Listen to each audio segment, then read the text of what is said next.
Assalamualaikum warahmatullahi wabarakatuh. Selamat berjumpa kembali dengan saya Yunanik. Kali ini saya akan berbagi aksi nyata pelatihan mandiri di platform Merdeka Mengajar dengan topik Merdeka Belajar. Topik Merdeka Belajar kali ini terdiri dari 5 buah modul. Modul yang pertama yaitu tentang mengenali dan memahami diri sebagai seorang pendidik. Modul yang kedua tentang mendidik dan mengajar. Modul yang ketiga tentang mendampingi murid dengan utuh dan menyeluruh. Modul keempat adalah tentang mendidik dan melatih kecerdasan budi pekerti. Modul kelima yaitu tentang pendidikan yang mengantarkan keselamatan dan kebahagiaan. Mari kita mulai dengan modul yang pertama, yaitu mengenali dan memahami diri sebagai pendidik. Menurut Ki Hajar Dewantara, mendidik adalah menuntun segala kodrat yang ada pada anak-anak agar mereka mencapai keselamatan dan kebahagiaan yang setinggi-tingginya, baik sebagai manusia maupun sebagai anggota masyarakat. Pendidikan sendiri pada umumnya berarti bahwa segala daya dan upaya untuk memajukan bertumbuhnya budi pekerti, yaitu kekuatan batin, karakter, kemudian pikiran atau intelektual, serta tubuh dan jasmani anak.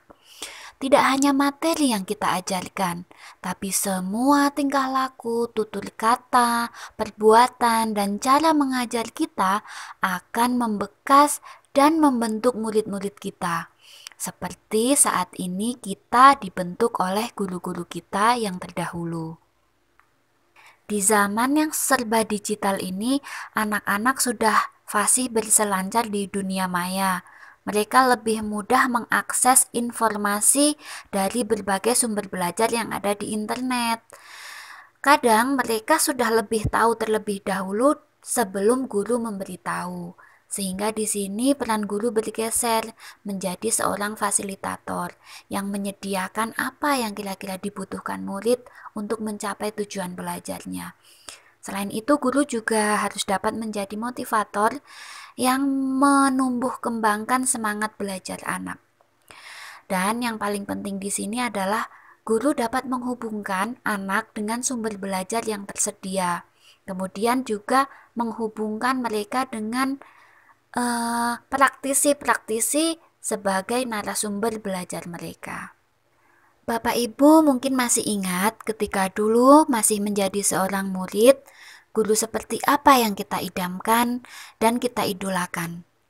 Guru yang ramah, lembut, dan menyenangkan, kemudian dapat menularkan energi positif, mau mendengar ketika kita berkeluh kesah atau mengalami kesulitan belajar.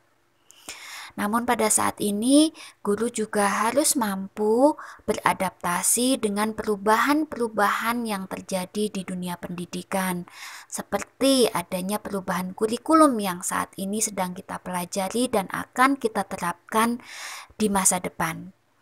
Guru harus terus mau belajar dan belajar lagi supaya guru dapat membantu murid-murid mencapai tujuan belajarnya, yaitu menjadi manusia yang selamat dan merdeka.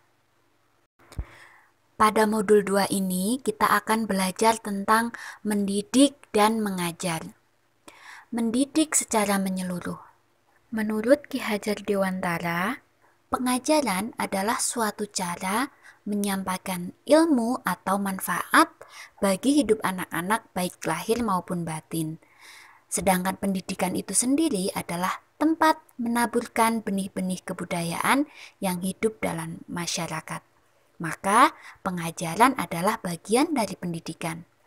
Pendidikan mencakup pengetahuan, keterampilan berpikir, dan kecerdasan batin, sehingga anak mampu mengembangkan kerjasama, memiliki empati, menghargai sesama, dan berkontribusi sosial kepada sesama.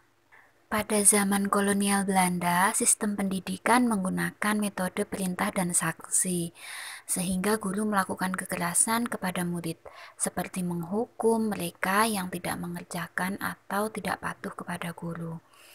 Pendidikan juga berorientasi pada kecakapan kognitif saja.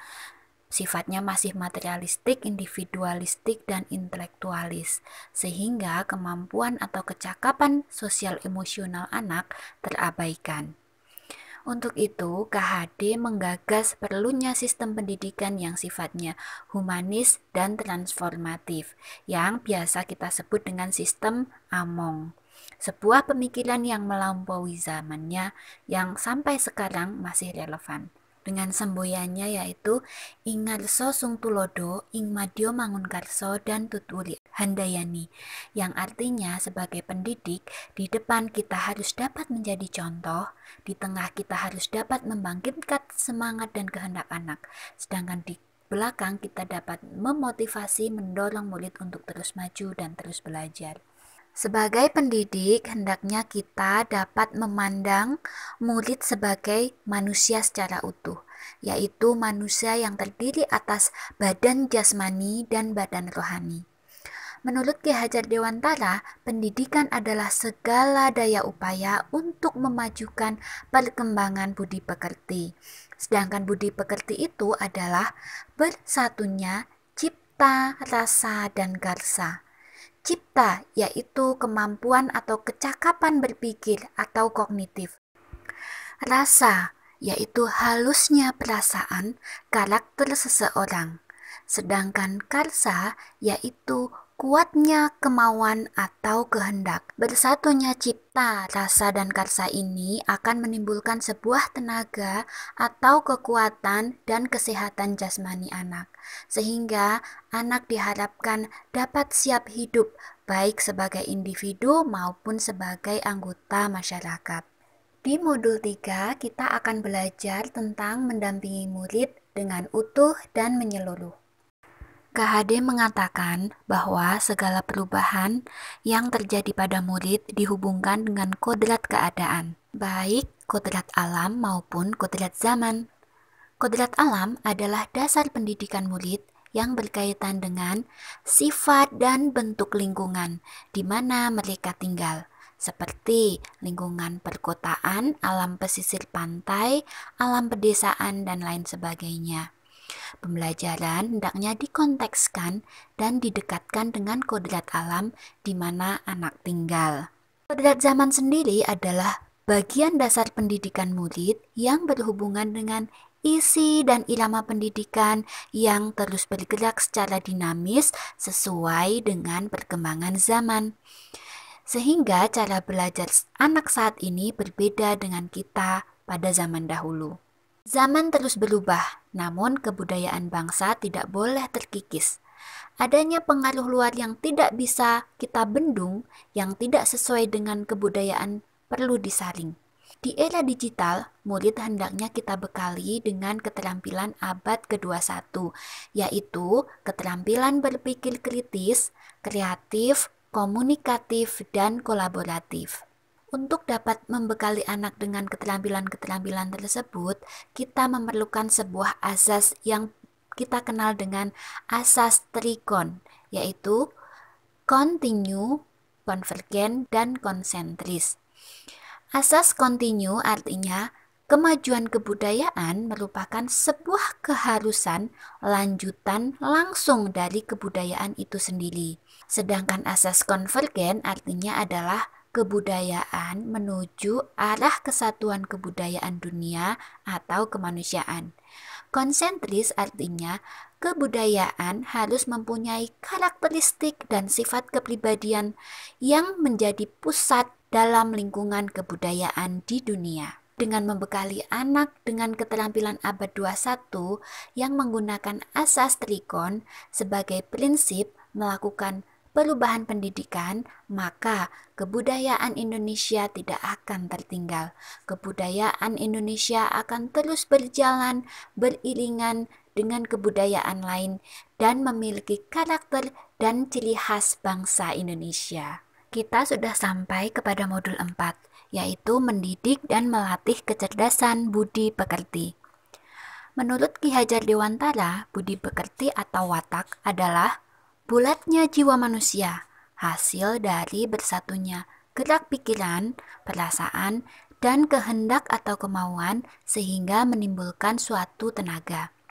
Sehingga di dunia pendidikan dapat kita kenal bahwa budi pekerti adalah persatuan cipta atau kognitif, rasa atau afektif, dan menghasilkan karsa atau psikomotorik. Keluarga merupakan tempat yang utama dan yang paling baik untuk melatih kecerdasan budi pekerti anak, karena keluarga merupakan lingkungan terkecil dan terdekat di mana anak belajar pertama kali untuk bersosialisasi dan memahami karakter orang lain. Pendidik turut serta membantu murid menemukan budi pekerti dengan cara menuntun dan menjadi teladan, menemani proses belajar mereka, mendampingi tumbuhnya kecerdasan pikir, membantu murid menemukan budi pekerti atau watak baiknya, serta membantu murid mengendalikan dan memperbaiki watak atau budi pekerti yang kurang baik. Dalam dunia pendidikan, kita mengenal teori konvergensi. Teori ini didasarkan pada dua buah teori, yaitu teori tabula rasa dan teori negatif. Teori tabula rasa menganggap anak adalah sebuah kertas putih tanpa coretan apapun. Pendidik dapat menjejalkan pengetahuan dan informasi sesuai dengan keinginan pendidik. Teori negatif menganggap anak adalah sebuah kertas putih yang sudah penuh dengan tulisan atau coretan. Ki Hajar Dewantara mencetuskan sebuah teori konvergensi yang menganggap bahwa kodrat manusia adalah suatu kertas yang sudah terisi dengan tulisan-tulisan samar dan belum jelas arti dan maksudnya. Maka tugas pendidikan adalah membantu manusia atau individu untuk dapat menebalkan dan memperjelas arti dan maksud tulisan samar tersebut dengan tuntunan yang terbaik. Budi pekerti atau watak manusia terdiri dari dua bagian, yaitu bagian biologis dan bagian intelligible. Bagian biologis adalah bagian yang tidak dapat berubah, seperti rasa takut, senang, sedih, malu, cemas, dan sebagainya. Sedangkan bagian intelligible ini dapat berubah karena pengaruh keadaan dan lingkungan. Bagian intelligible adalah bagian kecakapan atau keterampilan pikiran kemampuan menyerap pengetahuan. Sehingga pendidik dapat menuntun dan membimbing kecakapan budi pekerti murid agar bertumbuh dan berkembang sehingga watak biologis anak yang kurang baik akan semakin tersamar. Dan pada akhirnya, watak baik murid akan semakin menebal yang akan mewujudkan kepribadian budi pekerti yang baik. Bapak Ibu yang berbahagia, akhirnya kita sudah sampai pada modul 5, yaitu pendidikan yang mengantarkan keselamatan dan kebahagiaan.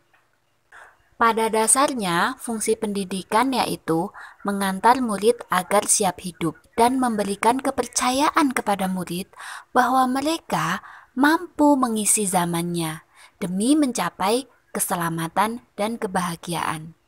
Fungsi pendidikan tersebut akan dapat terwujud jika kita sebagai pendidik dapat memahami yang pertama, yaitu setiap murid memiliki kodrat, kekuatan, atau potensi-potensi yang berbeda. Yang kedua, pendidikan hanyalah sebagai tuntunan. Yang ketiga, mendidik adalah menuntun murid untuk selamat dan bahagia. Keempat, pendidik tidak dapat berkehendak atas kodrat kekuatan atau potensi murid.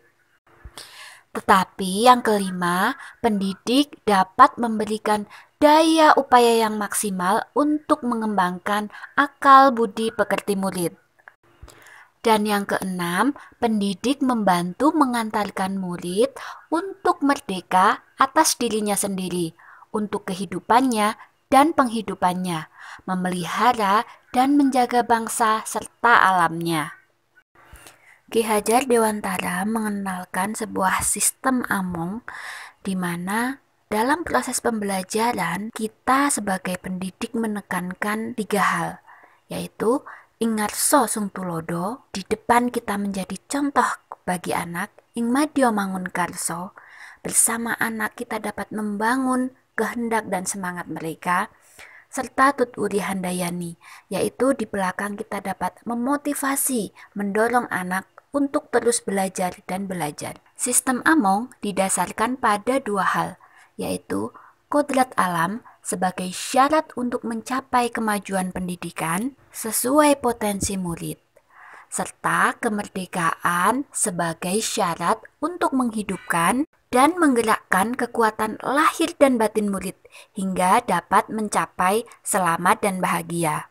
Dalam bahasa Jawa, kita juga mengenal sistem Among ini dalam bentuk momong dan ngemong yang menjadi mindset para pendidik.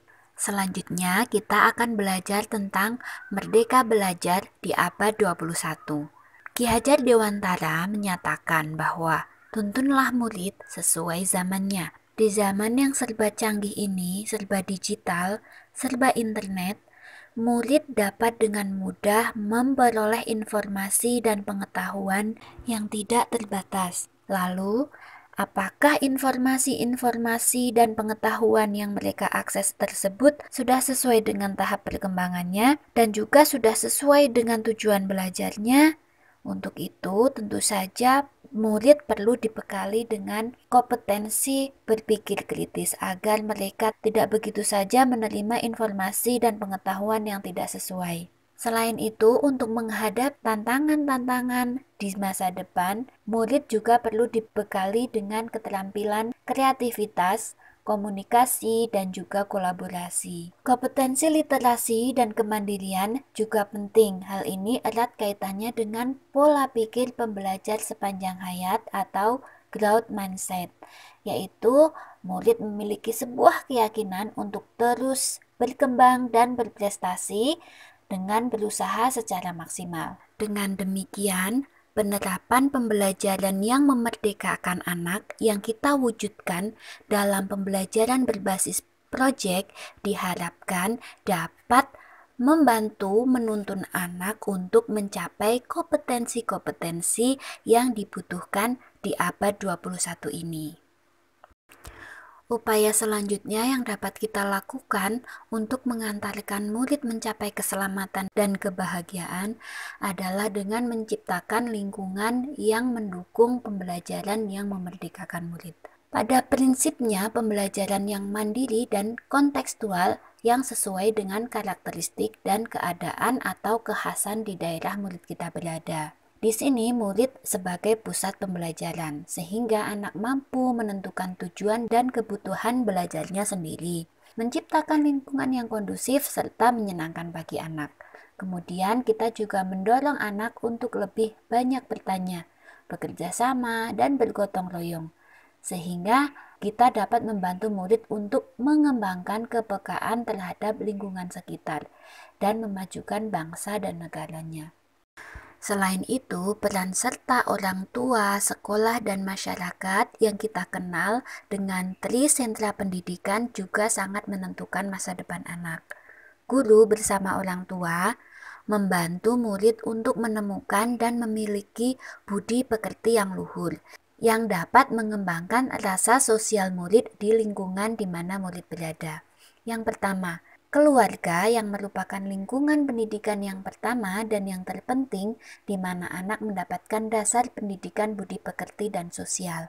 Yang kedua, sekolah, meliputi semua jenis dan bentuk satuan pendidikan. Tempat di mana kecakapan murid terus diasah melalui pendidikan intelektual dan merupakan kesinambungan dari pendidikan keluarga. Baik, pendidikan ini dilakukan baik secara daring maupun secara luring. Kemudian peran masyarakat, yaitu penguat pendidikan budi pekerti maupun sosial emosional yang anak peroleh baik di dalam keluarga maupun di sekolah. Masyarakat ini juga disebut sebagai laboratorium pendidikan untuk menumbuh kembangkan apa yang sudah didapat pada pendidikan keluarga dan sekolah. Digunakan untuk membangun koneksi dan perannya di masyarakat, baik secara lokal, nasional, maupun global. Demikian tadi ringkasan dari pelatihan mandiri topik Merdeka Belajar. Semoga bermanfaat bagi teman-teman semua. Jangan lupa untuk terus memperdalam pengetahuan kita tentang Merdeka Belajar dengan cara belajar dan terus belajar di pelatihan mandiri platform Merdeka Mengajar. Salam dan bahagia Bapak Ibu semuanya.